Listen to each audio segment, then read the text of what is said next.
So good morning dear student, and now today we are going to our next topic ellipse 11.2 exercise है ना। हम start करेंगे ellipse या दीर्घवृत्त।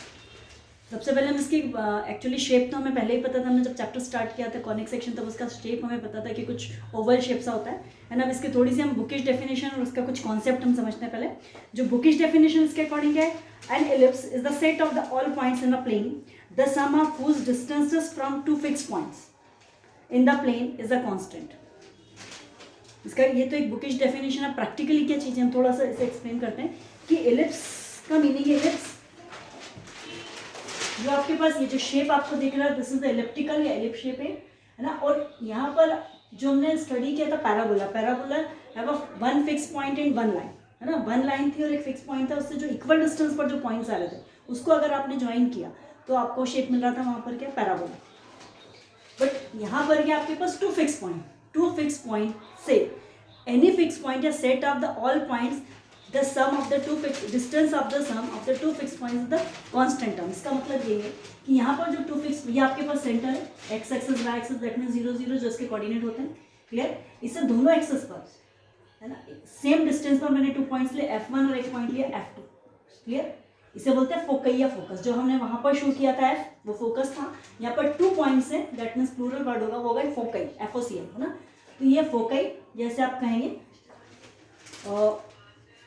हिंदी में आप इसे केंद्र बोल सकते हैं, फोकस बोल सकते हैं, या इंग्लिश मीडियम वाले बच्चे फोकस ही समझें है ना, या फोकई ही समझें। क्लियर? अब ये जो यहाँ से यहाँ तक की दूरी है वो कैसी है, बराबर है। डिस्टेंस कैसा है, suppose this point is O F1 और O F2 ये इक्वल है। तो इससे इक्वल डिस्टेंस पर यहाँ पर थोड़ा सा हम इसे एक्सप्लेन करते हैं कि यहाँ पर कोई पॉइंट है आपके पास है ना, ये F1 है आपके पास और ये आपके पास F2 है। तो इससे इक्वल डिस्टेंस पर जो पॉइंट्स आ रहे हैं, मतलब कैसे, सपोज यहाँ पॉइंट है R1 तो F1 और R1 ठीक है, प्लस F1 और R1 इसका मीनिंग है ये वाला डिस्टेंस, और F2 R2 या R1 F2 मतलब इन दोनों का एडिशन ये वाला है ना इज इक्वल्स टू, अब मैंने एक पॉइंट और यहाँ पर ले लिया, बोलेंगे R2। तो क्लियर है कि डिस्टेंस किससे कैलकुलेट करना है, F1 से। तो F1 R2 plus F2 R2, F1 R2 is equals to F2 R2। ठीक है, देन और मैंने एक पॉइंट यहाँ पर शो किया इज R3। तो क्लियर है कि F1 R3 और R3 F2, F1 R3 plus, sorry यहाँ पर प्लस आएगा, F1 R3 प्लस आपके पास हो जाएगा F2 R3। मीन्स क्लियर है कि किसी भी पॉइंट से, दोनों पॉइंट से जो डिस्टेंस आ रहा है उसका एडिशन वो कैसा रहेगा, कांस्टेंट रहेगा, सेम रहेगा। क्लियर? तो उस पॉइंट्स को अगर आप शो कर रहे हैं, दोनों को ज्वाइन कर रहे हैं, तो जो शेप आपको मिलेगा वो होगा एलिप्टिकल। ठीक है, ये एलिप शेप है। ये दोनों जो पॉइंट्स आपके पास है F1 और F2 ये फिक्स पॉइंट है। इस फिक्स पॉइंट से यहाँ पर कहीं पर भी आप पॉइंट्स ले लेंगे है ना, जो शेप आपको दिख रहा है। तो क्लियर है कि इन दोनों का एडिशन मतलब दोनों का डिस्टेंस का सम या योग जो आप जोड़ रहे हैं वो कैसा रहेगा, समान। फॉर एग्जांपल इन दोनों का एडिशन पर आपका आंसर आ रहा है 7। तो क्लियर है कि R2 और F2 को आप जोड़ेंगे तो भी आपके पास 7 आएगा, R3 से आप ऐड करेंगे तो भी 7 आएगा। क्लियर? या 8 या 9 या 10 में भी। क्लियर? अब इसमें जो एक्सेस होती है ये होता है आपके पास फोकई, इसे बोलते हैं फोकई। क्लियर? जो डिस्टेंस आपके पास होता है ये होता है C। क्लियर? ये जो डिस्टेंस आपके पास होता है इसे हम बोलते हैं C। ये 0 है, ये आपके पास F1 है और ये आपके पास F2, तो दिस इज द C। तो coordinate of the C that means plus minus C0, इसे आप ऐसा रहेंगे plus minus C0। Clear?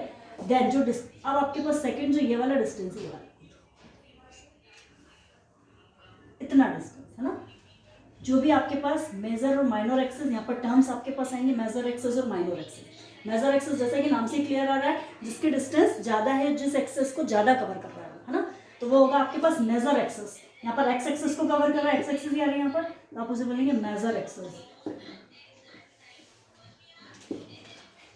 Major access को हिंदी में कहा जाता है दीर्घ अक्ष, दीर्घ अक्ष, दीर्घ अक्ष ना। दीर्घ अक्ष जो होती है जो दोनों पॉइंट होते हैं उसका डिस्टेंस होता है। ठीक है, इसका जो पॉइंट दीर्घ अक्ष का जो फॉर्मूला होता है वो होता है 2a।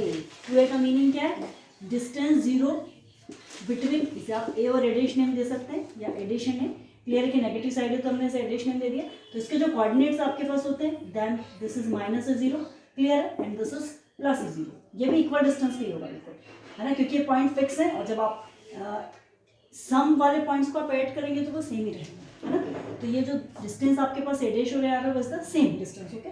सो अब आपके पास दीर्घ अक्ष का जो डिस्टेंस होगा, मतलब ये वाला डिस्टेंस और ये वाला डिस्टेंस, क्लियर। तो ये आपके पास होता है 2a दीर्घ अक्ष, जो आपके पास y एक्सिस कवर कर रहा है, एलिप्टिकल शेप जो माइनर एक्सिस या स्मॉल शेप कवर कर रहा है एक्सिस का, है ना, ये वाला पार्ट, स्मॉल पार्ट या less part is called the minor axis.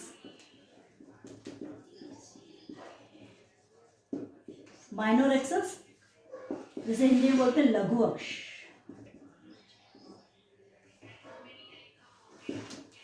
ठीक है। इसका फॉर्मूला होता है 2b, लघु अक्ष या 2b, है ना। अब सेम इनकेस अगर ये एक्स एक्सिस पे बन रहा है तो पैराबोला, और अगर वाई एक्सिस पे बने तो, है ना, आपके पास ऐसा भी ड्रॉ हो सकता है,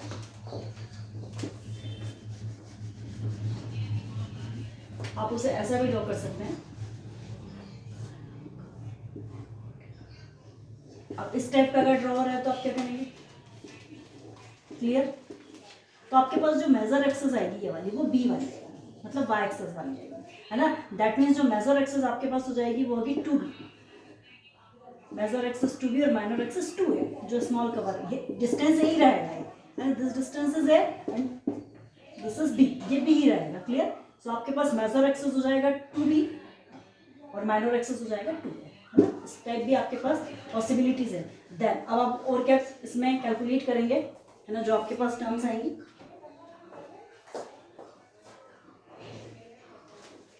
जो हमारा कैलकुलेशन कुछ इसके अकॉर्डिंग चल रहा था, क्लियर। देन ये आपके पास था F1 F2, this is A A dash, clear. अब इसमें टर्म्स आपके पास आएंगे मेजर एक्सिस, माइनर एक्सिस, फोकई,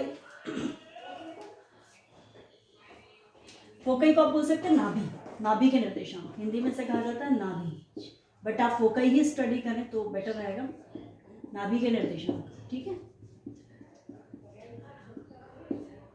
नाभि के निर्देशांक plus minus C0, then 2a 2b, then और अब आपके पास कौन सी टर्म आएंगी, सेकंड आपके पास आएगा वर्टासिस या केंद्रक के निर्देशांक, वर्टासिस या शीर्ष के निर्देशांक,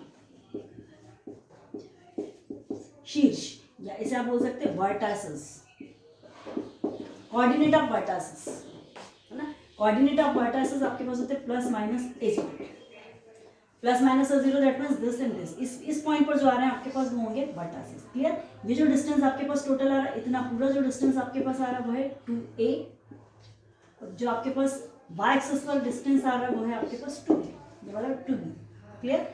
और जो F1 और F2 से ओरिजिन के बाद जो डिस्टेंस है वो c, क्लियर। अब relation between A B and C, ये भी आपके पास आएगा। देन न्यू टर्म आपके पास होगी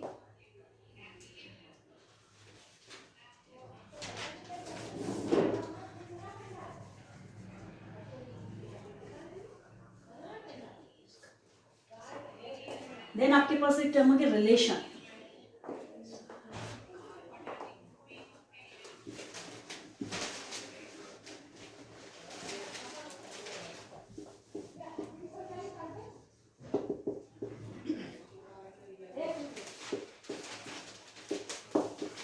relation A B and C, या ए बी और सी में संबंध, है ना। ये आपके पास होगा C square is equals to, या C is equals to, C से आप कैलकुलेट करें under the root of A square minus B square, C is equals to under the root of A square minus B square, this is the relation, ये relation है।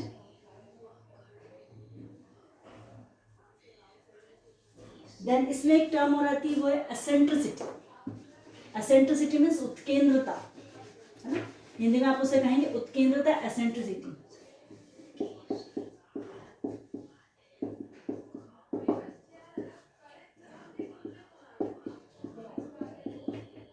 उत्केंद्रता, उत्केंद्रता that means इसे mostly show किया जाता है ई से, clear. इसका जो formula होता है C अपॉन है,